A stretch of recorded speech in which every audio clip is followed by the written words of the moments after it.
안녕하십니까. 해커스 매경 테스트 경제 파트를 맡고 있는 서호성입니다. 반갑습니다. 자, 오늘은 여러분들과 함께 매경 테스트에 대한 전반적인 이야기와 경제 파트 강의, 그리고 매경 테스트를 어떻게 준비하면 되는지에 대해서 간략하게 말씀드리겠습니다. 그래서 오리엔테이션 시간이고요. 첫 번째로는 매경 테스트라는 것이죠. 그래서 매경 테스트는 매경 신문사에서 경제 토익처럼 경제에 대한 기본적, 그리고 경영에 대한 기본적, 이런 얘기들을 여러분들한테 상식적으로 필요한 내용을 시험 형식으로 하는 거라고 보시면 돼요. 요약하면 경제, 경영, 상식 시험이다 라고 보시면 됩니다. 물론 조금은 경제학스러운, 조금은 경영학스러운 이런 내용들이 들어가 있습니다. 아주 깊지는 않고요. 여러분들이 뭐 일상생활 하면서 지내면서 필요한 수준보다 조금 더 들어간다, 이렇게 생각을 하시면 될 것 같습니다. 시험은 꽤 많이 있죠. 뭐 팀 매경은 우리랑 관련이 없으니까 시험은 뭐 하나, 둘, 셋, 넷, 다섯, 여섯, 일곱, 여덟, 뭐 8번 정도 보신다고 보면 되고요. 거의 매달 있다고 보시면 되는 거죠. 뭐 12개월 중에서 많은 부분을 차지하고 있기 때문에, 그래서 여러분들이 한 번에 원하는 등급이 나오는 게 가장 좋겠죠. 근데 이제 그렇지 않더라도 물론 이 수업을 듣고 공부 열심히 하면 한 번에 나옵니다. 하지만 우리가 여러 번 시험을 쳐서 등급을 올려도 상관이 없습니다. 아시겠죠? 그래서 시험은 딱 90분 정도 보는 거예요. 90분 정도 보고 홈페이지에서 신청을 하고요. 그 다음에 응시 자격은 제한이 없습니다. 그리고 객관식 오지선다형 정도로 보시면 돼요. 그래서 기본적으로 객관식 시험을 준비하는 것이다 라고 보시면 됩니다.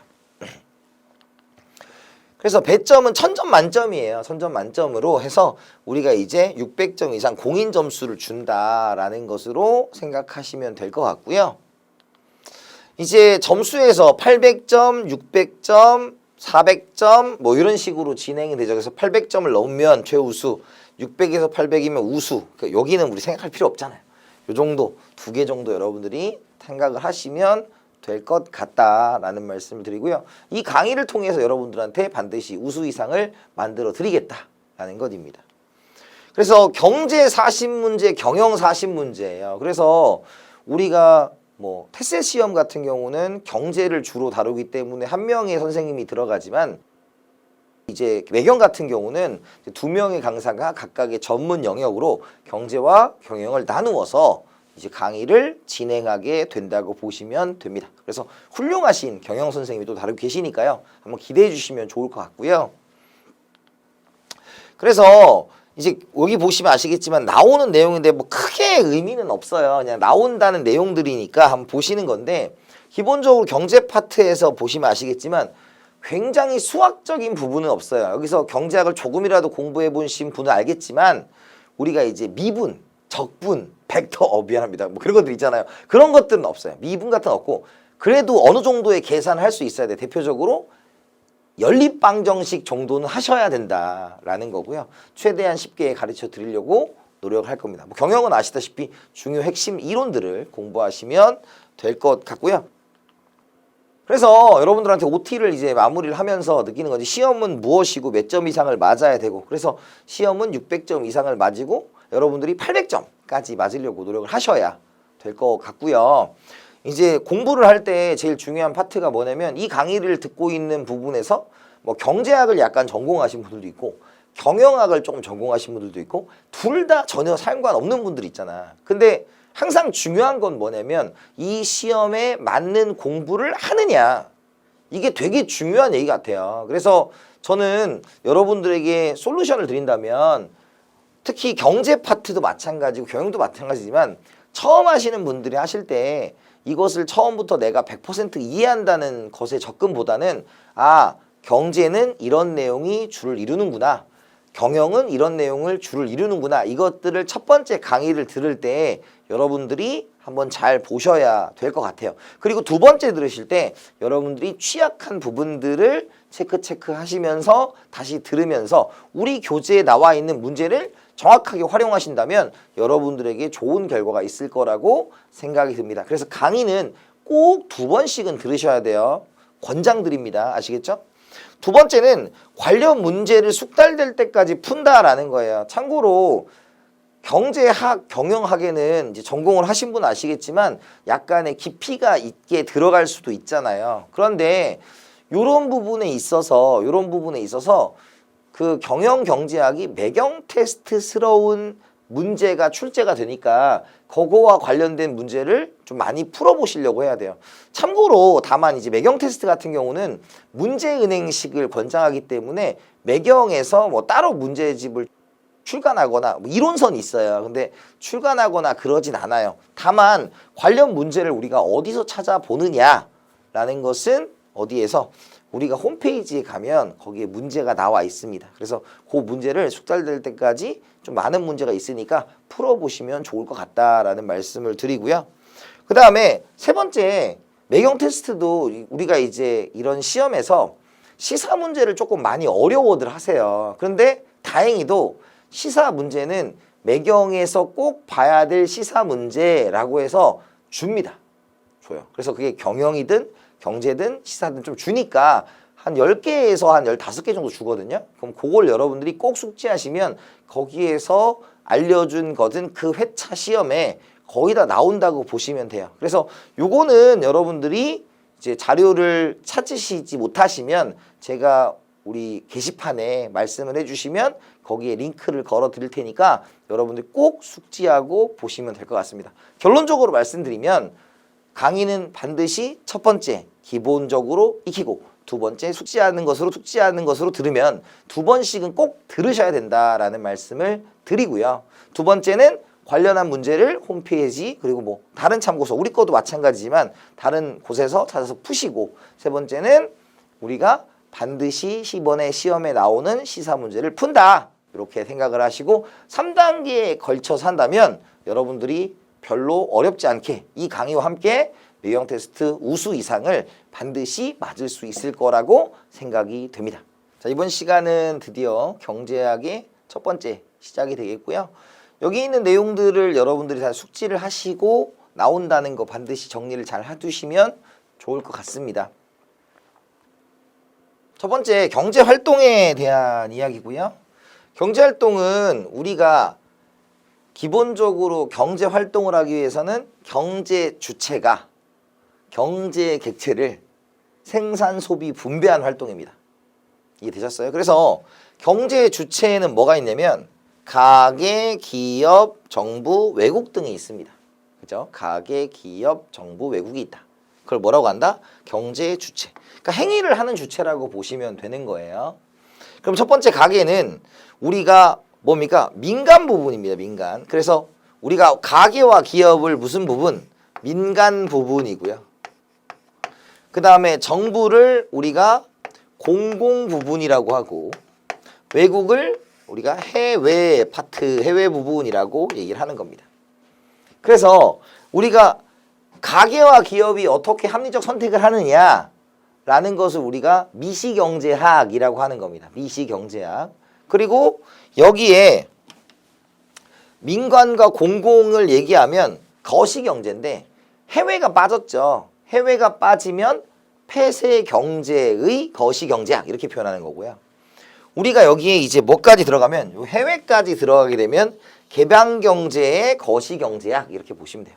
그러니까 쉽게 말하면 가계와 정부만 얘기하면 미시경제학, 정부가 끼면 거시경제학, 그리고 해외가 끼냐 안 끼냐에서 폐쇄와 개방이 결정된다라는 겁니다.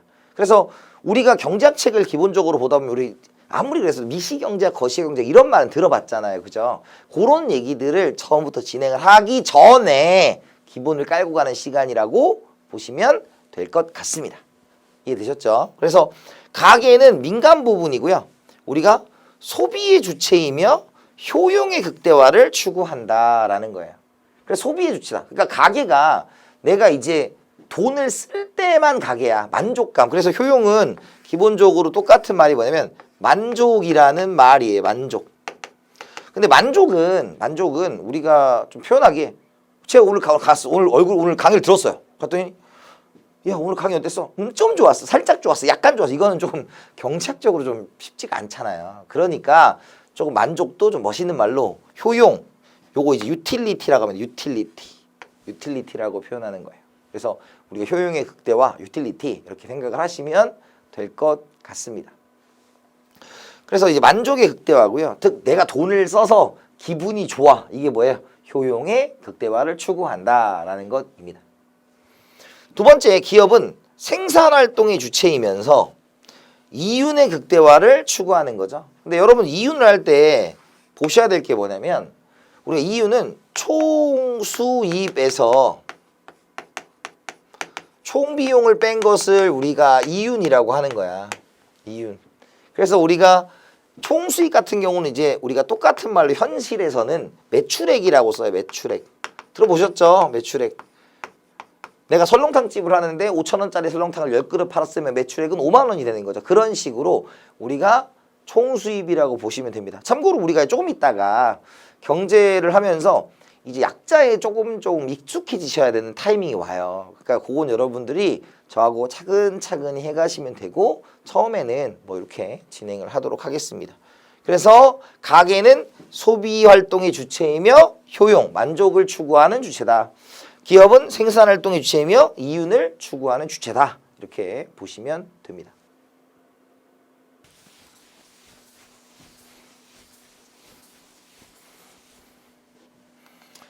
자, 정부는 우리가 민간 부분의 경제활동을 조정 규제하는 거죠. 그래서 뭐 잘못된 게 있다. 그러면 그걸 이제 뭐 정부가 막는 거죠. 막는 거.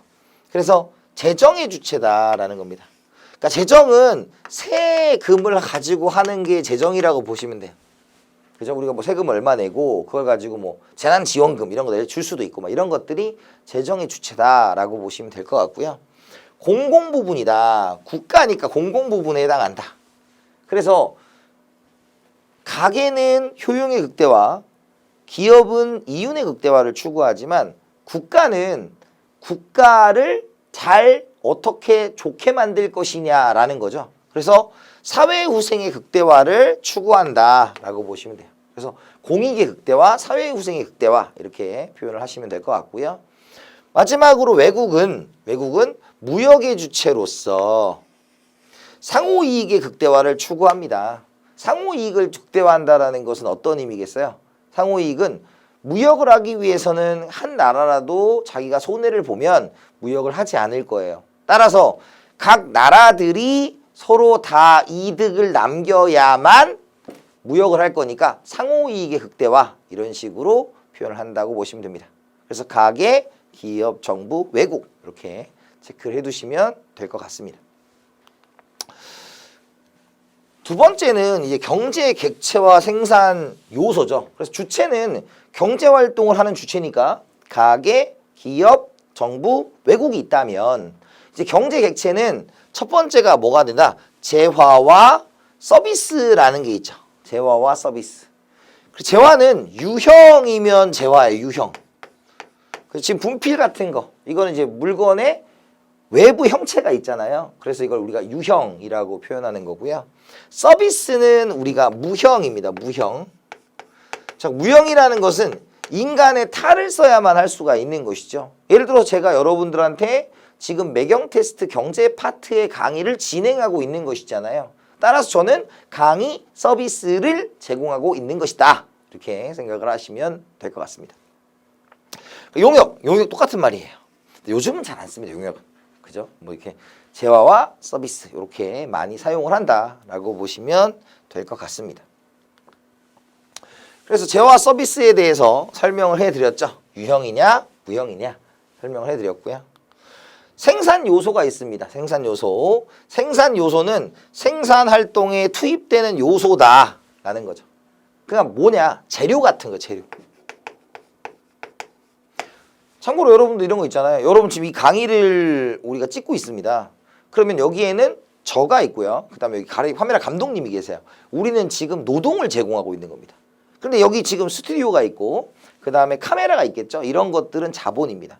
그래서 우리가 이제 기본적으로 얘기하는 게 노동과 자본이 가장 기본적으로 생산에 들어가는 거고 토지와 경영도 있다. 토지는 자연 상태의 그대로인 것이고요. 그 다음에 경영은 그것을 어떻게 조합하느냐의 문제예요. 그럼 그런데 여러분들이 기본적으로 노동과 자본에 좀 초점을 맞추시길 바래요. 자, 왜냐? 우리가 이제 경제학을 하면서 약자 써야 돼.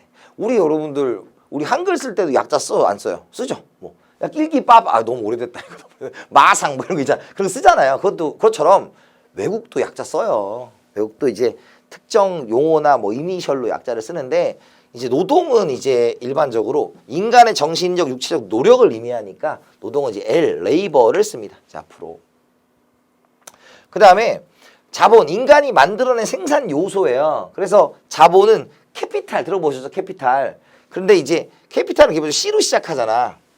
그죠? 근데 여기서 중요한 게 하나 있어요. 이제 경제를 하실 때는 경제에서 쓰는 용어와 현실에서 쓰는 용어를 조금은 구분하려고 하셔야 돼요. 예를 들어서 우리가 자본하면 뭐가 떠올라요?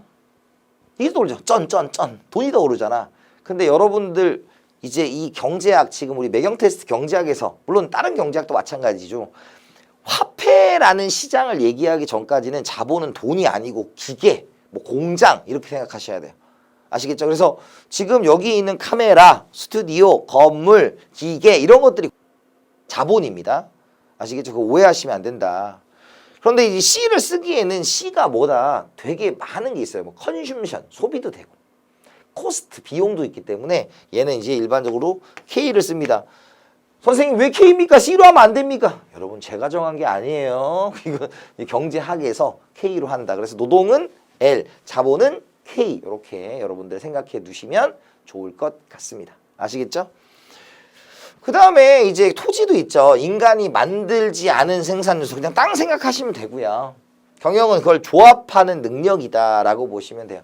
그런데 중요한 것은 우리가 앞에서 얘기한 노동과 자본이 이제 생산 요소하면 기본적으로 노동과 자본을 생각하셔도 되고요. 노동과 자본을 기본적으로 놓고 나머지를 생각을 한다 이렇게 보시면 될 것 같아요. 그래서 이제 생산 요소하면 노동과 자본 두 가지를 집중적으로 생각하는 시간이 뒤에서 진행될 겁니다. 이해됐죠? 자, 그 다음에 이제 생산, 소비, 분배예요. 생산, 소비, 분배. 그럼 생산이라는 것은 이제 앞으로 뭘 쓰냐면 P 씁니다. P. 그러니까 P는 프로듀스, 프로덕트 뭐 이런 거죠. 근데 이제 프라이스도 있으니까 이건 나중에 이제 우리가 GDP 할 때 국내 총생산할 때 P는 뭐다? 프로덕트 이렇게 되는 겁니다. 그래서 생산인데 기본적으로 판매를 목적으로 생산 요소를 구입 결합하여 새롭게 만들어내거나 이게 1번이에요. 새롭게 만들어내거나. 그죠? 새롭게 만들어내요. 대표적으로 제가 지금 밥을 안 먹고 이거 찍고 있거든요. 배고파. 그럼 끝나면 이제 밥 먹어야 될 거 아니야. 그러면 내가 여기서 띠디디디디 해서 전화해서 뭐합니까? 짜장면 한 그릇이요. 그러면 짜장면을 더 만드실 거 아닙니까? 그게 생산. 이해됐습니까? 그 다음에 이 과정에서 부가가치를 창출하는 경우야. 부가가치라는 건 뭐냐면 우리가 가치를 높인다라는 것을 가치를 더한다 이런 뜻입니다. 그러니까 두 가지예요. 두 가지. 그래서 새롭게 만들어내거나 가치를 증대시키는 경우를 우리가 무엇이라고 한다? 생산이라고 합니다. 자, 무슨 뜻이냐면 아까 우리가 얘기했잖아요. 제가 짜장면을 시켰을 때 짜장면에 있는 짜장면 가게 중국집의 주방장님이 그것을 만드실 거 아닙니까? 그게 이제 새롭게 만들어내는 거고. 그런데 짜장면집에 있는 짜장면은 의미가 없죠. 그가 나에게로 와야 의미가 있는 거죠. 그죠? 그게 뭐예요? 배달. 여기 뭐가 있습니까? 배달을 하시는 것들도 뭐가 된다? 생산 활동에 들어갈 수가 있습니다. 뭐 현실 우리가 지금 예시를 들어볼까요? 저는 지금 지금 이 강의를 찍는 시점에 저는 강의를 라이브로 만들어내고 있는 것이죠. 그런데 일시적인 강의를 카메라 촬영을 통해서 그리고 이것을 인코딩을 해서 우리의 그 사이트에 올려주는 거 있잖아요. 그런 것들 자체가 뭐가 될 수 있다? 그렇죠. 생산이 될 수도 있다라는 것입니다. 더 쉽게 얘기하면 뭔가 돈 받고 하는 일들이 있잖아. 그런 것들을 생산이라고 보시면 돼요. 이해됐죠? 왜? 무언가를 만들어냈으니까 무언가의 가치를 증대시켰으니까 생산을 한 거다라고 보시면 됩니다. 아시겠죠? 그걸 우리가 두 가지 새롭게 만들거나 가치를 증대시키는 거. 그래서 제조, 운송, 보관, AS도 다 생산에 들어간다 라고 보시면 됩니다.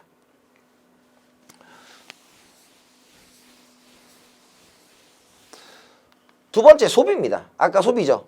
만족을 극대화한다. 만족 이꼴 뭐예요? 효용이에요. 그런데 여러분들이 이제 앞으로 무슨 단어도 좀 보실 거냐면 편익이란 단어도 있어요. 편익.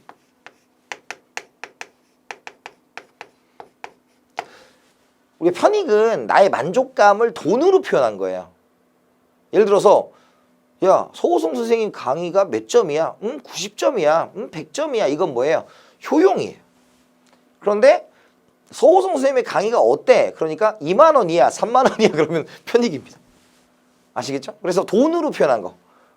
그래서 여기서 중요한 게 뭐냐면 우리가 이제 앞으로 비교를 할 거예요.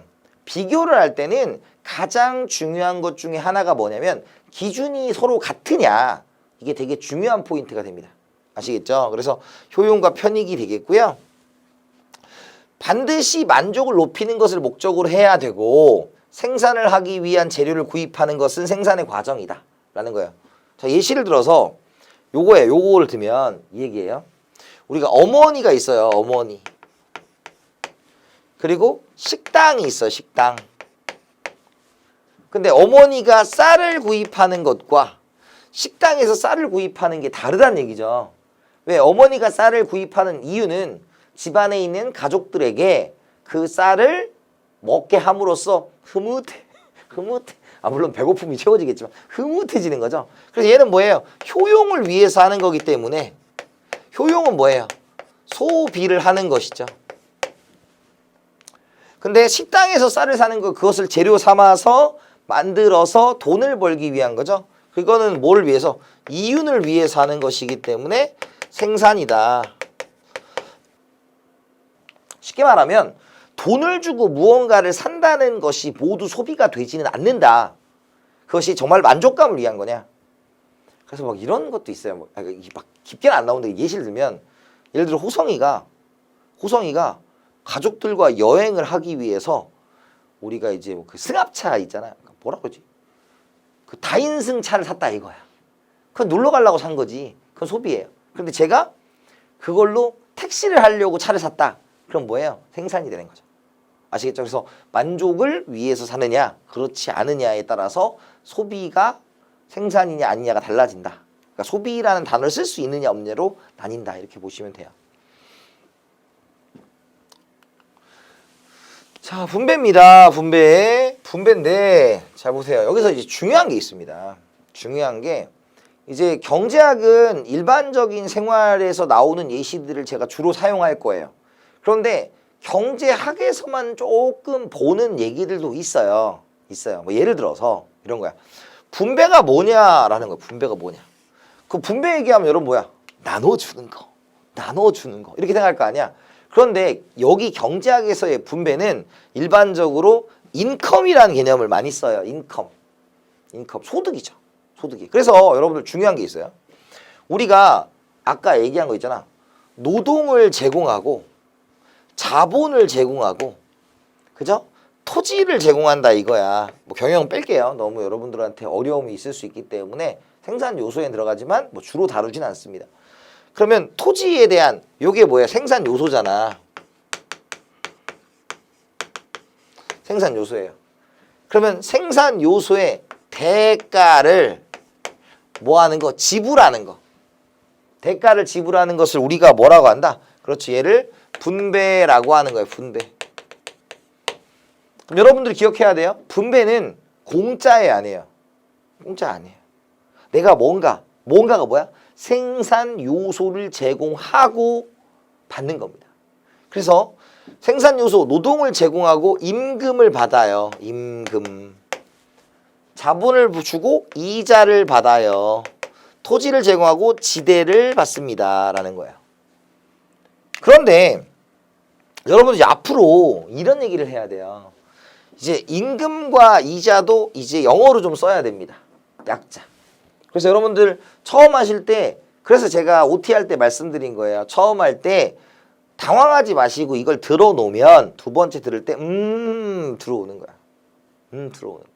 이해됐어요?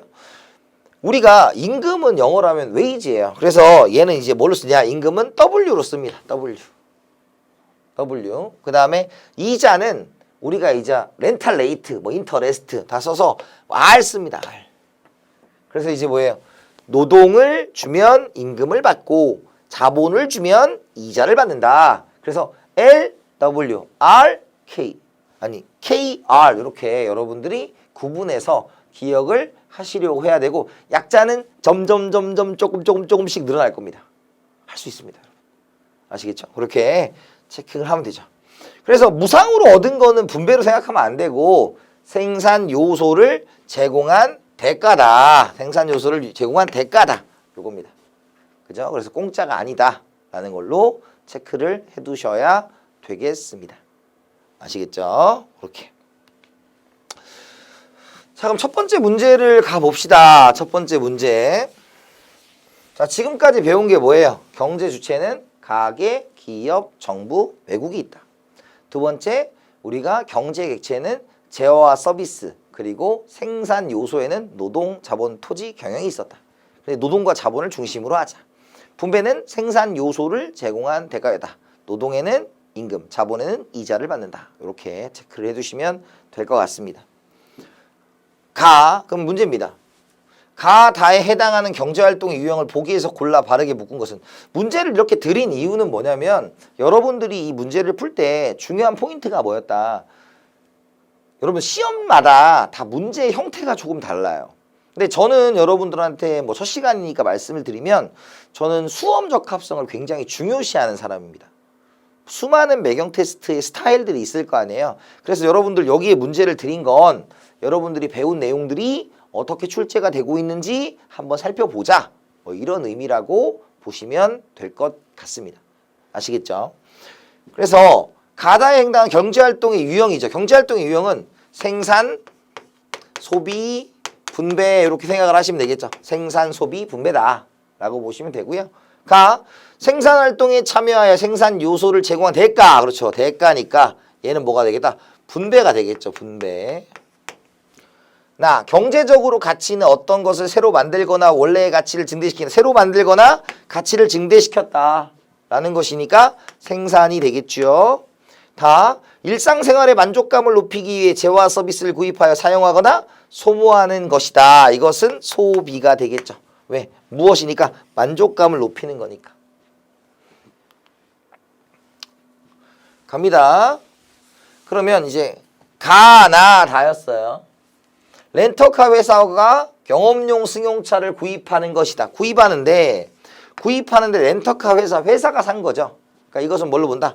생산으로 봅니다. 생산 어디 있어요? 기억은 나가 된다. 근로자의 임금을 지급하는 거. 근로자는 뭐였어? 노동을 제공했기 때문에 임금을 받는 것이죠. 따라서 분배가 되겠다라는 거죠. 그래서 분배가 되겠고 가가 되겠죠. 그 다음 세탁소에 5만 원을 주고 지난 겨울에 입었던 옷에 세탁을 맡기고 깨끗해졌다. 난 깨끗해졌어. 이게 뭐예요? 소비입니다. 너무 오버스러웠나? 웃자고 한 얘기예요. 자, 그럼 어때요? 이제 소비 이제 뭐가 됩니까? 다가 되겠다라는 거죠. 그죠? 그래서 기본적으로 뭐예요? 가가 니은이고, 그죠? 니은이 가. 그죠? 그 다음에 나가 기억.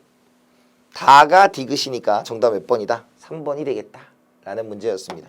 그래서 생산, 소비, 분배를 구분하는 것 간단하게 봤습니다.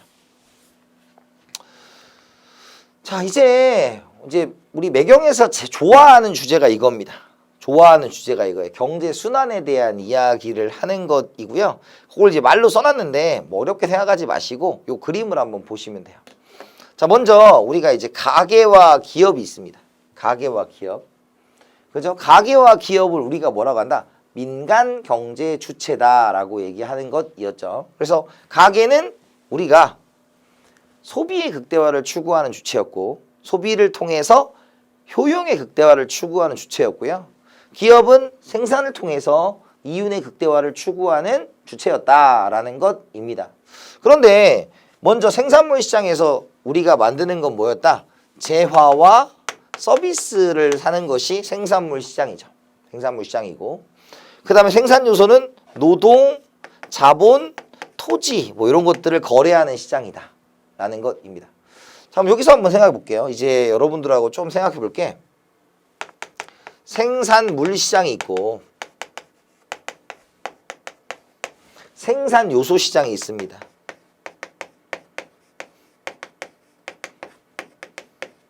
생산물 시장과 생산 요소 시장이 있다라는 것이고요. 이제 여러분들 이거 있잖아. 수요자와 공급자, 수요자와 공급자가 되는 거죠. 수요자와 공급자. 그러면 우리가 수요자는 이제 뒤에 가서 우리가 수요 공급 이론에서 배우겠지만 수요자는 디맨드, 사고자 하는 거예요.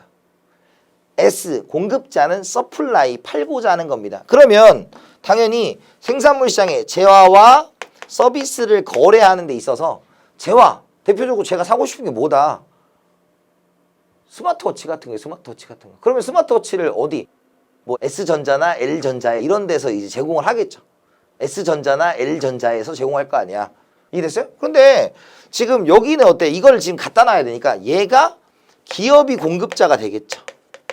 가게가 수요자가 될 겁니다. 그러면 여기서 생각해보면 기업은 그것을 갖다 놓기 때문에 아까 얘기하고 있는 스마트워치를 갖다 놔야 되는 거 아니야. 그럼 스마트워치가 뭐예요? 실물입니다. 실물. 이거요? 실물. 그럼 가게는 그 실물을 사오고 돈을 제공하는 거죠. 그럼 얘는 뭘 제공해야 돼? 화폐를 제공한다라는 거예요. 자, 볼게요. 자, 이 얘기예요. 잘 보시면 생산물 시장에서 지금 여기 실선이 뭐예요? 실물이에요. 실물. 실제 물건.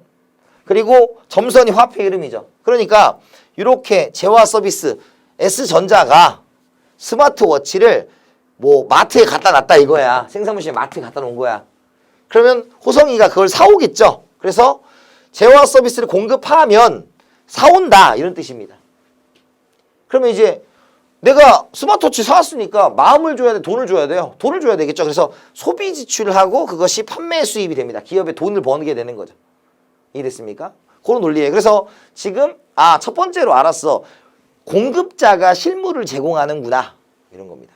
이해됐어요? 공급자가 실물을 제공하는구나. 그럼 다시 쪽으로 와서 생산 요소 시장을 보면 우리가 이제 이런 거죠. 여러분들, 우리 딸이 나한테 그래. 오늘 아침에 나오는데 아빠 오늘 회사 가지마 가지마 이렇게 얘기하더라고. 그래서 제가 너 연기에 연기. 아빠 회사 가지마 이러는 거야. 그래서 내가 우리 딸 은율이거든. 은율아, 아빠 회사 가지 말라면 안 가도 돼. 단 네가 가지고 싶은 것을 못 가지게 될 거야. 이렇게 얘기했어요. 그러니까 우리 딸이 아빠 뭐 하고 있어? 빨리 출근 고고. 9살이에요. 9살. 빨리 가래. 우리 아들은 아버지 신발을 주더라. 아빠 빨리 가야지. 말하면서 6살이에요. 주더라고. 이게 현실입니다. 그죠? 우리 아들도 우리 딸 우리 아들 아빠를 사랑하겠지. 근데 아빠를 사랑하지만 자본주의 사고 싶은 게 있다. 이런 얘기입니다. 이런 얘기야. 그래서 지금 제가 애들한테 무언가를 사주려면 돈을 벌어야 될 거 아니야. 그럼 돈을 벌려면 그럼 돈이 벌립니까? 제가 여기 와서 이렇게 강의를 찍으면 돈을 벌 수 있는 거죠. 즉 제가 뭘 제공한다? 생산 요소. 제가 뭘 제공해요? 노동을 제공한 거죠. 노동. 여기 가서 노동을 제공합니다. 그래서 공급자가 뭐야? 가게입니다. 그 가게가 노동, 자본은 이제 은행 같은데 제공할 수도 있고 뭐 기계 같은 거 빌려줄 수도 있고. 그죠? 가게고요. 근데 화폐는 빼자 그랬어요. 실물입니다. 실물. 그 다음에 수요자는 뭐예요? 기업, 노동과 자본을 사와서 하는 거죠. 그래서 가게가 뭐예요? 얘가 이제 실물을 제공하고 얘가 화폐를 제공하는 거죠. 다시 보면 여기 이제 노동과 자본과 토지죠. 그래서 호성이 전 가게니까 제가 생산 요소를 여기에다가 여기 우리 해커스에 노동을 제공하는 거죠. 노동을 제공해. 그러면 해커스에서 그걸 구입해 줍니다. 그래서 여기 생산 요소니까 노동, 자본 이런 것들 하는 거죠. 그 다음에 이렇게 하면 기업에서 생산 요소, 야 너 일했지? 월급날 며칠에 입금해 줄게. 대가를 지급하면 이것이 뭐예요? 소득이 됩니다. 근데 여기에 이윤이라는 말에 너무 스트레스 안 받았으면 좋겠어요. 이윤은 기업에서 하는 거지만 이거는 이제 생산 요소를 제공한 대가, 경영의 대가인데 요거는 맞는 얘기지만 이건 너무 신경을 쓰시면 헷갈리니까 요 지우라는 게 아니라 요 두 개를 중심으로 생각하시면 좋을 것 같아요. 아시겠죠? 왜냐면 이것도 이윤은 생산 요소를 제공한 대가의 경영의 대가를 이윤이라고도 합니다. 근데 여러분 이게 막 단어가 겹치는 것도 사실 경제학이 우리나라 게 아니잖아. 그러니까 다양한 외래어를 해석하다 보니까 뭐 겹치는 단어도 나오고 그러는 거니까 여러분들이 너무 혼란을 겪지 않았으면 좋겠어요. FM대로 하면 노동에 대한 대가는 임금이고 자본에 대한 대가는 이자고 토지에 대한 대가는 지대고 경영에 대한 대가가 이윤입니다. 그것들에 대해서 한번 생각을 해보시는데 뭐 지금 처음 할 때는 토지와 경영에 대해서 너무 스트레스를 받으시면 너무 혼란이 오니까 노동과 자본 중심으로 생산 요소를 가져가시는 게 여러분들한테 공부할 때 좀 편할 거예요. 처음에는. 그리고 여러분 나중에는 다 내가 머릿속에 확 잡는 거잖아요. 참고로 경제 공부할 때 말씀드리면 경제가 처음 할 때 더럽게 어려워요. 더럽게 어려워요. 처음 하시는 분들한테. 근데 하다 보면 여러분 여기 있는 나와 있는 내용들이 뭐 굉장히 세 이론들은 없어요. 일종의 경제사 같은 느낌인 거죠. 그리고 이것들을 알게 되면 여러분들 나중에 진짜 매경 테스트가 원하는 매경 테스트가 원하는 게 뭐예요? 우리가 경제신문을 읽고 그걸 캐치할 수 있는 기본적인 소양을 갖추는 뭐 이런 것들이 되는 거라고 보시면 될 것 같습니다. 이해되셨죠? 이렇게 체킹을 할게요.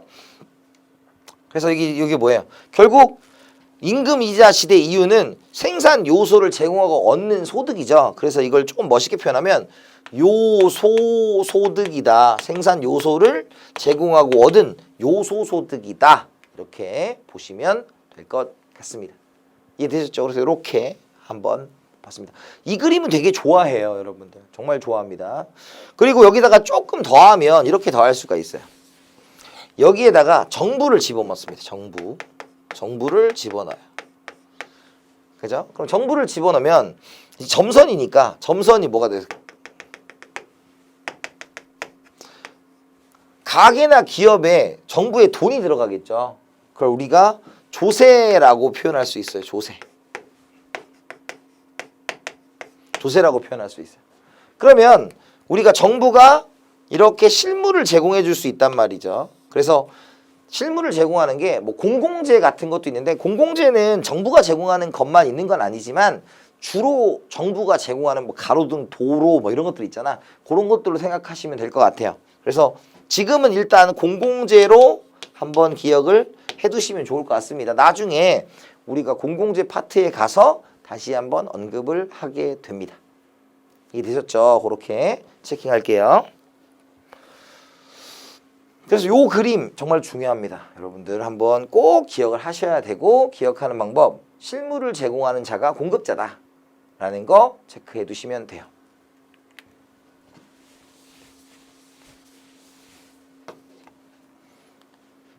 자, 이 문제가 있네요. 한번 보도록 합시다.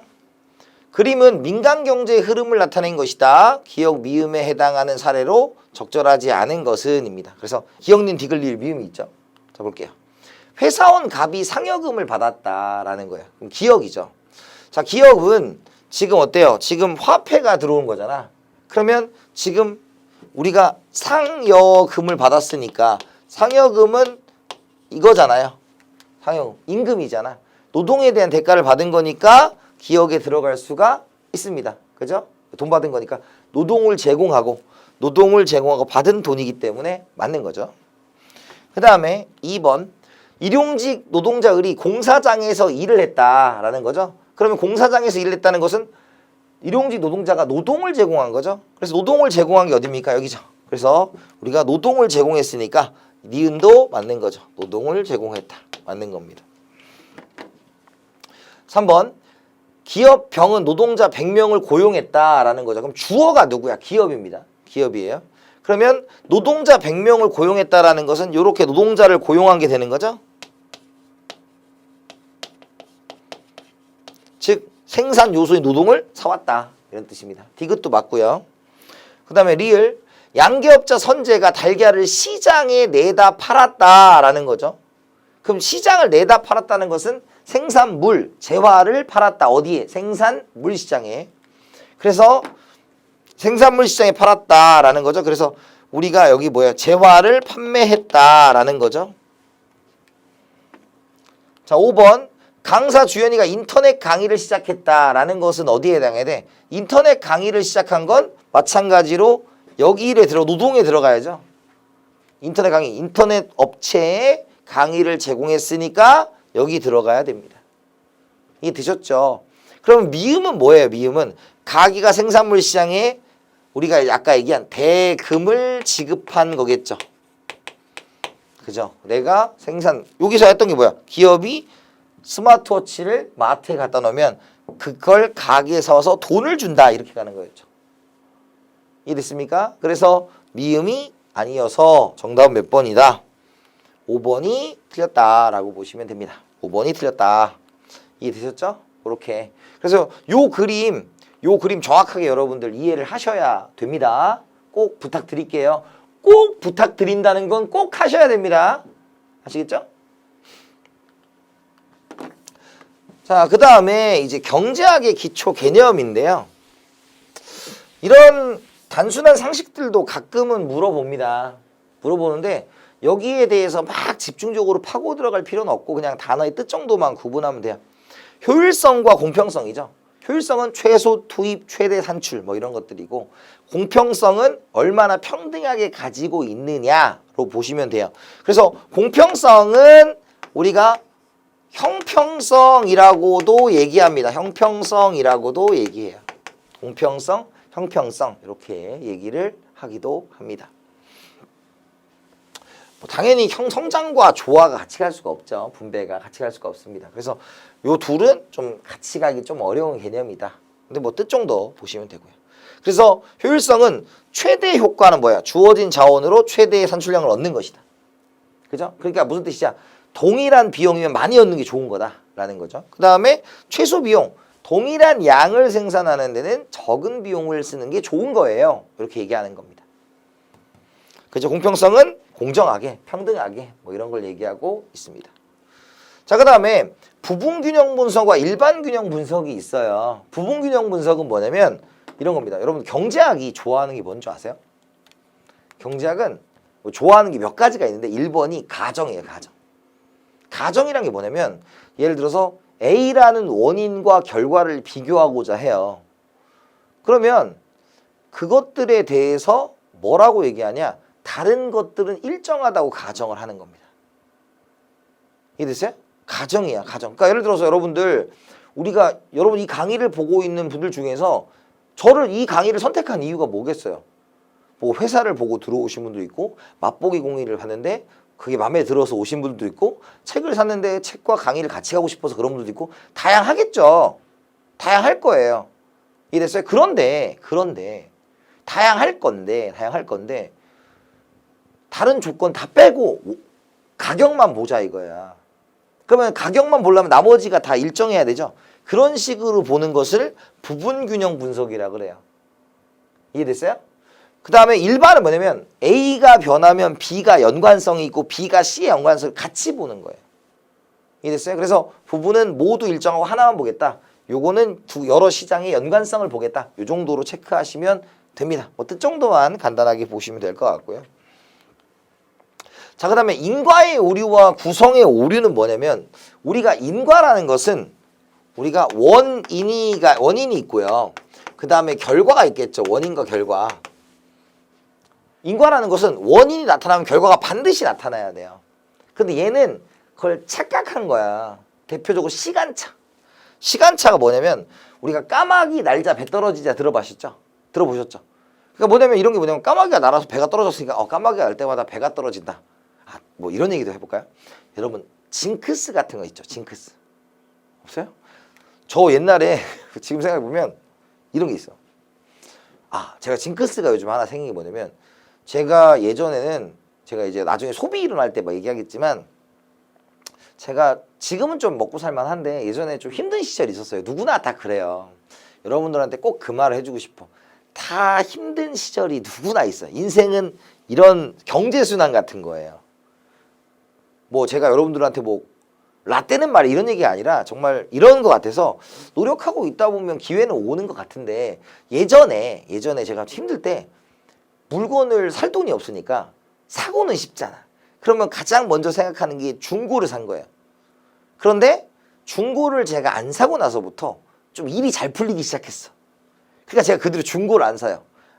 정확히 물건을 좀 안 산다고 보면 돼요. 이제 물건을 잘 안 사요. 왜냐면 중고가 사고 싶은데 새 거는 너무 비싸니까 안 사는 거야. 그러니까 제가 이제 중고를 안 사기 시작하면서 일이 잘 풀리니까 아, 중고를 안 사면 일이 잘 풀린다라는 이런 법칙처럼 생각하는 거죠. 근데 그건 아니다. 인과는 아니죠. 우연의 일치일 뿐이에요. 마찬가지로 이거예요. 에어컨 판매량이 증가하면 날씨가 더워진다라는 건 앞뒤가 바뀌어 있지. 날씨가 더워지니까 에어컨 판매량이 증가하는 거죠. 예를 들어서 우리가 기본적으로 인과의 오류는 시간상의 특징이거나 우연치 않은 결과가 한번 나왔는데 그것들을 마치 인과처럼 생각하는 거예요. 이해됐어요? 그런 것들. 그다음에 구성의 오류는 요거는 좀 많이 얘기를 해요. 요거 좀 얘기를 많이 해요. 이건 뭐냐면 이거예요. 부분은 합리적이냐 전체는 비합리적이다. 뭐 이런 거예요. 대표적인 예시가 이런 겁니다. 우리가 아침에 출근을 빨리 하고 싶어. 빨리 하고 싶으니까 우리가 자가용을 운전해서 나오는 것이 어떻겠어요? 자가용 운전해서 나오는 것이 뭐예요? 합리적인 선택이죠. 개인적으로 합리적이에요. 그런데 자가용을 많이 나오니까 교통이 체증되는 거죠. 체증되는 거죠. 그래서 오히려 더 늦게 되는 거야. 더 늦음. 이런 것들이 뭐다? 우리가 구성의 오류라고 하는 겁니다. 아시겠죠? 그런 것들 한번 생각을 해보시면 되고 이건 나중에 우리가 또 저축의 역설 이런 것들 한번 생각을 해보는 거예요. 그러니까 요거는 뭐다? 우연치 않게 앞뒤에 그런 일이 벌어졌는데 마치 그것이 있는 것처럼 생각하는 것이다 라고 보시면 되고요. 구성의 오류는 무엇이었다? 구성의 오류는 부분적으로는 합리적이지만 전체적으로는 비합리적이다. 이렇게 생각을 하시면 됩니다. 간단하게 뜻 정도만 보시면 될 것 같고요. 그 다음에 이제 실증 경제학과 규범 경제학이 있겠죠. 실증은 뭐다? 실제로 증명하였다. 이런 뜻입니다. 그래서 우리가 있는 그대로 분석했다라고 보시면 되고요. 그 다음에 규범 경제학은 우리가 가치 판단이 개입되었다라는 거죠. 그래서 가치 판단이 개입한다는 것은 뭐예요? 뭐 바람직하다 뭐 이런 단어를 쓰면 되는 거죠. 그래서 실증, 통계자료 분석, 규범, 가치 판단을 넣어서 바람직하냐 바람직하지 않느냐 이런 것들을 따져내는 것이다. 이렇게 보시면 됩니다. 자, 여기까지 봤고요. 그래서 지금 방금 본 내용들은 뭐 간단하게 여러분들이 한번 체크해 보시면 될 것 같고 이제 자원의 희소성으로 넘어가 보도록 할게요. 자원의 희소성은 뭐냐면 이런 겁니다. 우리에게 욕구라는 게 있죠. 욕구. 그리고 자원이라는 게 있습니다. 욕구와 자원이 있는데 욕구는 무한하겠죠. 그죠? 사람 욕심. 여러분들 그런 생각 들어봤잖아. 어떤 사람이 10억을 갖고 있고 100억을 갖고 있대요. 근데 그만둘 것 같지만 1000억을 갖게 노력한다. 뭐 이런 거 있잖아. 이 욕심은 무한하다라는 거예요. 자원은 인간에게 유용한 것이 뭐다? 자원입니다.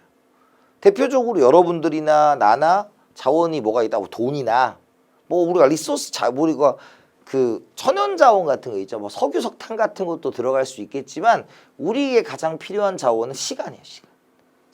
그죠? 시간이 막 흘러가고 있잖아. 그죠? 자, 이렇게 보시고 우리 욕구는 뭐하다? 무한하나 자원은 유한하다. 이렇게 보시면 될 것 같습니다. 자, 그래서 우리 욕구와 자원 중에서 무한한 욕구가 뭐다? 자원의 희소성이다 라고 보시면 되고요. 자유재와 경제재가 있죠. 그래서 희소성이 없으면 자유재, 있으면 경제재가 됩니다. 요건 여러분들하고 나중에 이제 수요 공급 배우면 다시 한번 보는데 뭐 간단하게 보시면 될 것 같고요. 자, 경제 문제라는 것은 이런 거예요. 우리가 욕구와 자원 중에서 무한하고 자원은 유한한 거지. 그래서 얘는 뭐예요? 상대량이에요. 상대량. 절대량이 아니라 상대량. 비교했을 때 되는 거죠. 그러니까 욕구가 없으면 자원이 많아도 필요가 없는 거고 적어도 필요가 없는 거예요. 욕구에 비례하는 거니까. 그런데 이 자원의 희소성 때문에 예를 들어서 여러분들이 지금 이 강의를 보는 이유도 이 강의를 보는 것을 하기 전에 여러 가지를 선택할 수 있었단 말이야. 그죠? 이 강의를 볼 때 뭐 내가 영화를 볼 수도 있고 남자친구, 여자친구, 이성친구와 데이트를 할 수도 있고 내가 아르바이트를 할 수도 있고 여러 가지 할 수 있잖아요. 그런 선택의 문제를 우리가 뭐라고 한다? 경제 문제라고 합니다. 그래서 경제 문제는 세 가지예요. What, How, For whom 이렇게 얘기하는 거죠. 그래서 what은 뭐냐? 여기 지금 땅이 있는데 여기 배추 심을 거냐 무 심을 거냐 이런 얘기야. 뭐 심어야 돼요? 선생님 저는 배추가 좋습니다. 저는 무가 좋습니다. 가 아니라 돈 되는 거 심는 거예요. 돈 되는 거. 이해 갔어요? 돈 되는 거 심는 겁니다. 그래서 배추가 비싸면 배추 심고 무. 선생님 개인의 취향은 아니 지금 여기는 경제학이에요. 경제학은 철저하게 계산적입니다. 철저하게 계산적이에요. 그 다음에 이제 느낌 오죠? 사람을 쓸 거냐 기계를 쓸 거냐. 생산 요소의 배분과 결합 비율이죠. 사람을 쓸 거냐 기계를 쓸 거냐. 뭐 씁니까? 싼 거 씁니다. 싼 거. 효율성. 그죠? 그 다음에 누구에게 분배할 거냐라는 거죠. 그래서 기업이 당기 순이익이 나왔다. 그럼 그걸 배당할 거냐, 상여금으로 줄 거냐, 뭐 유보할 거냐, 뭐 이런 것들을 결정하는 게 여기에 해당합니다. 그래서 얘는 형평성도 고려해야 된다라는 것. 그래서 이것들이 나오게 되는 건 뭐 때문에 자원의 희소성이 있었기 때문에 이러한 경제 문제들이 나오게 되는 것입니다. 간단하게 구분만 하시면 될 것 같습니다. 자, 그래서 이 경제의 3대 문제는 어떤 사회에나 적용이 되겠죠. 왜? 경제 문제가 나오게 된 이유는 뭐였어? 자원은 희소하니까. 그게 사회주의든, 그죠? 사회주의든, 자본주의든, 시장경제 체제든, 계획경제 체제든 다 통할 겁니다. 인간의 욕구는 지금 근데 공산주의 같은 게 별로 없어요. 거기 있는 사람들도 사고자 하는 욕구는 분명히 있을 거다. 이렇게 가는 거죠. 그죠? 그래서 경제 문제를 자본주의는 시장의 가격 기구가 해결하는 거고요.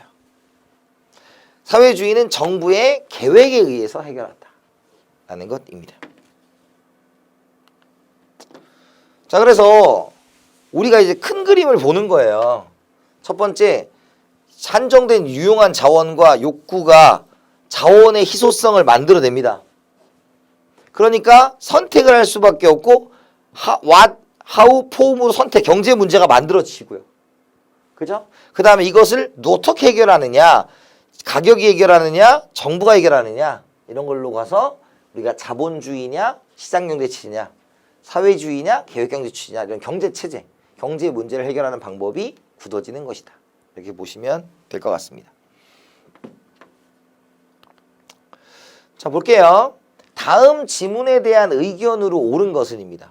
물은 모든 생명의 원천이면서도 매우 값이 싼 반면 다이아몬드는 극히 제한적으로 쓰이는데 그 값이 매우 비쌉니다. 이것은 물과 다이아몬드의 역설이라고 하는 것입니다. 이러한 역설은 왜 생겨날 거냐라는 겁니다. 그죠? 그러면 뭐예요? 첫 번째, 재화의 가격은 희소성과 비례하기 때문이다 라는 겁니다. 희소성과 비례하다. 그래서 희소성과 비례하는 거죠. 두 번째, 물과 다이아몬드의 수요가 많기 때문이다. 많기 때문이다. 그죠? 그죠? 물과 다이아몬드 수요가 많다. 이건 아니죠. 3번, 재화의 가격 유용성은 반비례한다. 이것도 아니에요. 네 번째, 물은 자유재이고 다이아몬드는 경제재이기 때문입니다. 라고 돼 있죠. 물은 자유재이고 다이아몬드 경제재. 아니죠. 5번, 다이아몬드보다 물 소비의 기회비용이 크기 때문이다. 이것도 아니죠. 그죠? 그럼 정답은 몇 번이다? 1번이 되는 거죠. 희소성과 비례하기 때문이다. 이해됐습니까? 그래서 희소성과 비례하는 거죠. 왜?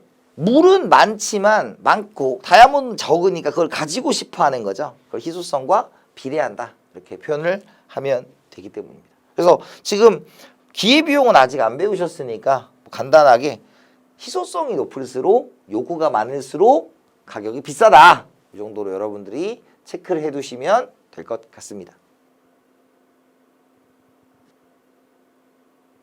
그 다음에 이제 기회비용과 합리적 선택에 대한 이야기를 해보겠죠. 자, 이제 선택의 문제예요. 지금 한 거 중에서 여러분들이, 저는 이제 여러분들에게 뭐 중요한 거 안 중요한 걸 좀 가려주는 게 좀 좋아요. 그래서 여러분들이 첫 번째로 그 경제 체제에 관련된 이야기 여러분들 정리를 잘 하셔야 되고요. 두 번째는 자원의 희소성 경제 문제는 쭉 이런 개념이 있다 정도를 보시면 되는데 요거는 이제 우리 매경에서 되게 좋아하는 주제입니다. 좋아하는 주제예요. 그래서 경제 문제를 우리가 선택을 해요. 선택. 자원의 희소성 때문에 발생한 경제 문제를 선택하는데 기본적으로 편익이라는 플러스가 있고 비용이라는 마이너스가 있을 수 있겠죠. 편익이라는 플러스와 비용이라는 마이너스가 있을 수 있겠죠. 당연히 우리는 뭐가 클 때 편익이 클 때 우리가 합리적 선택이라고 하는 거죠. 물론 동일 비용이면 최대 편익, 동일 편익이면 최소 비용이다. 이건 이제 기본적인 이야기가 되는 것입니다. 여기까지 되셨죠? 자, 근데 요 비용도 이제 뭐다? 우리가 기회비용과 매몰비용으로 나뉠 수가 있다라는 겁니다. 그래서 매몰비용은 이제 매몰비용이 있어요. 우리가 이제 비용 중에서 기회비용과 매몰비용인데 매몰비용은 기회비용은 회수가 가능한 비용이에요. 그러니까 회수가 가능하다는 것은 환불이 가능하거나 내 머릿속에만 있는 거야. 아직 행동을 하지 않았어. 회수가 가능한 거야. 근데 매몰비용은 회수가 불가능한 비용입니다. 그래서 경제학은 우리가 과거가 아닌 미래에 있어요. 관심이. 과거는 중요하지 않아. 그래서 여러분들 미분이란 개념을 뭐 간단하게 물론 여러분들하고 저하고 미분할 건 아니에요. 여기서 미분은 출제되지 않습니다. 여기서 다행히도. 그래서 우리가 과거가 아닌 미래에 있다라는 것은 무슨 얘기냐면 우리가 원인을 조금 증가시켰을 때 결과가 얼마나 변하느냐가 우리가 이제 앞으로 얘기할 M 마지널의 개념이에요. 한계. 이해됐어요? 그래서 과거는 고려하지 않는다는데 과거가 뭐냐면 돈 써버렸거나 환불이 안 되면 매몰이에요. 환불이 안 되면. 그래서 예시를 든 건데 여러분들 이거야. 이게 뭐 시험을 되게 복잡하게 내진 않지만 아까 제가 처음에 말씀드렸을 때 여러분들이 기억나는 멘트가 이게 기억나야 돼요. 제가 뭐라 했냐면 이런 말을 썼습니다. 우리가 봤을 때 현실에 대한 예시로 대부분 말씀을 드리겠으나 그렇지 않은 경우도 있을 거예요 라고 말씀드렸습니다. 그게 이거예요. 봐봐요. 영화를 보다가 영화가 재미가 없어요. 영화관에 가서 영화 돈 냈어.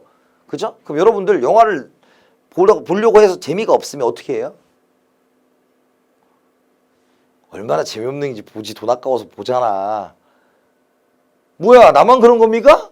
아니죠. 이렇게 영화를 봤는데 진짜 미친듯이 재미없지 않는 이상 어느 정도는 버티고 보잖아. 그리고 나와서 욕하잖아요. 저게 영화냐 이러면서. 근데 경제학에서는 재미없으면 영화값을 고려하는 것 자체가 뭐다? 매몰 비용이니까 비합리적 선택이에요. 이해됐어요? 그러니까 과거에 쓴 돈. 예를 들어서 이런 거 있잖아. 연구비로 10억이 들어갔어. 그죠? 근데 추가적으로 알파 연구비를 집어넣으려고 해요. 그러면 들어간 10억을 고려하는 것은 경제학에서는 우리가 합리적 선택으로 보지 않는 거야. 그게 대표적으로 뭐야? 우리가 너무 예시가 좀 그런지 모르겠지만 도박 같은 거 할 때 본전 찾으려고 또 가는 거 있잖아. 그건 안 된다. 이해가요? 도박하지 마세요. 도박을 하라는 게 아니라 이시. 이해갔어요? 그러니까 잃은 돈 가지고 따라간다. 이거 안 돼. 그거 고려하는 게 비합리적이다. 이렇게 얘기를 하는 겁니다. 아시겠죠? 자, 근데 이제 기회비용이에요. 기회비용.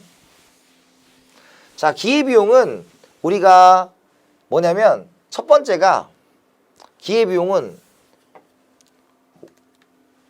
선택 시 포기한 것이 있는 거죠. 선택 시 포기한 것. 1번은 기회비용은 선택 시 포기한 게 기회비용이에요. 그죠?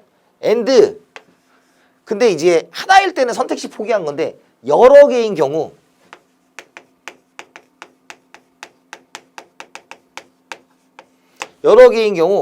가치가 가장 큰 것입니다. 그죠? 선택 시 포기한 건데 그 중에서 가치가 가장 큰 거야. 뭐 얘기해서 이런 겁니다. 내가 1시간 동안 아르바이트를 해요. 내가 강의를 할 수도 있고, 그죠? 그 다음에 뭐 서빙을 할 수도 있고, 워드 알바를 할 수도 있습니다. 강의가 시간당 10만 원, 서빙이 2만 원, 워드가 10,000원이다. 시급이. 이해됐습니까? 그럼 여러분 뭐 해야 돼요? 강의하는 게 좋지. 이게 상식적이잖아. 이해됐습니까? 그런데 우리가 여기서 이제 기회비용이 있잖아. 기회비용. 기회비용이 뭡니까? 아직 없어요. 왜? 선택을 안 했잖아요. 그러면 기회비용은 뭐냐면 강의를 선택하면 둘 중에서 큰 게 뭐예요? 얘죠? 서빙이에요. 그죠? 만약에 서빙을 선택하면 둘 중에서 큰 게 뭐예요? 강의예요. 워드를 선택했어요. 둘 중에 큰 게 뭐예요? 강의예요. 그러니까 얘가 2만 원, 10만 원, 10만 원이야. 이쪽을 안 봐도 여러분들 합리적 선택이 얘잖아. 그러니까 얘니까 합리적 선택의 가장 간단한 예시는 우리가 포기하는 건 많아야 돼요? 적어야 돼요? 당연히 적어야 되죠. 그래서 여러분들이 꼭 기억해야 할 말이 있다. 그게 뭐예요? 선택 시 포기한 것 중에서 가장 큰 것이니까 기회비용은 작아야 돼요. 그래서 합리적이라면 기회비용의 최소화를 이루어야 됩니다. 기회비용의 최소화. 이거요? 기회비용의 최소화라는 것이 합리적 선택이다. 이게 첫 번째예요. 그리고 여러분 요거는 이제 계속 우리가 이제 나중에 무역할 때도 보셔야 되고 꼭 기억을 하셔야 되고요. 그 중에서 이제 기회비용은 이겁니다. 명시적 비용과 암묵적 비용, 이걸 이제 우리가 묵시적 비용이라고도 얘기해요. 묵시적 비용. 암묵, 묵시 똑같은 거예요. 그래서 명시적 비용은 현금 지출을 필요로 하는 거야. 현금 지출. 그래서 내가 영화 보러 간다. 그럼 영화비가 뭐예요? 명시적 비용이에요. 그런데 우리가 묵시적 비용은 현금 지출을 필요로 하지 않고 받을 수 있었던 거야. 동그라미 뭐야? 받을 수 있었던 거. 이해됐어요? 그러면 귀속임금 이자 이 두 개만 하면 돼요. 이거는 여러분들이 한번 보시면 되고. 그러니까 이런 뜻이에요. 자, 보세요. 우리가 명시적 비용과 암묵적 비용이 있었죠. 그래서 명시적 비용은 실제로 내가 돈을 지불해야 되는 것이 명시적 비용이고, 암묵적 비용은 뭐예요? 암묵적 비용은 내가 무엇을 하는 거였다? 받을 수 있던 거였어요. 받을 수 있는 거. 그럼 내가 영화를 본다면 명시적 비용은 이제 티켓이 되겠죠. 표로 해도 되죠. 영화표 값. 그죠? 암묵적 비용 2시간의 시급 같은 것들이 뭐가 되는 거야? 우리가 이제 받을 수 있던 걸 포기한 거다. 이렇게 되는 거죠. 이해됐습니까? 만약에 전세 같은 경우 있어. 전세. 우리나라만 특이하게 있는 거주 형태가 전세입니다. 전 세계적으로 거의 없는 형태예요. 이거는. 그러면 명시적 비용은 뭐예요? 없어요. 왜? 전세는 보증금을 주고 일정 기간이 지난 후에 보증금을 돌려받는 시스템이기 때문에 보증금은 명시적 비용이 아니에요. 그죠? 그런데 암묵적 비용은 뭐가 되겠다? 암묵적 비용은 우리가 전세금이 뭐 1억이다 라고 하는 거죠. 그럼 이제 전세 우리가 예금이자가 10%다 그러면 1억에 10% 1,000만 원을 집주인에게 준 거나 마찬가지죠. 이자 소득을 준 거예요. 따라서 얘는 암묵적 비용은 뭐가 됩니까? 이자가 되는 거죠.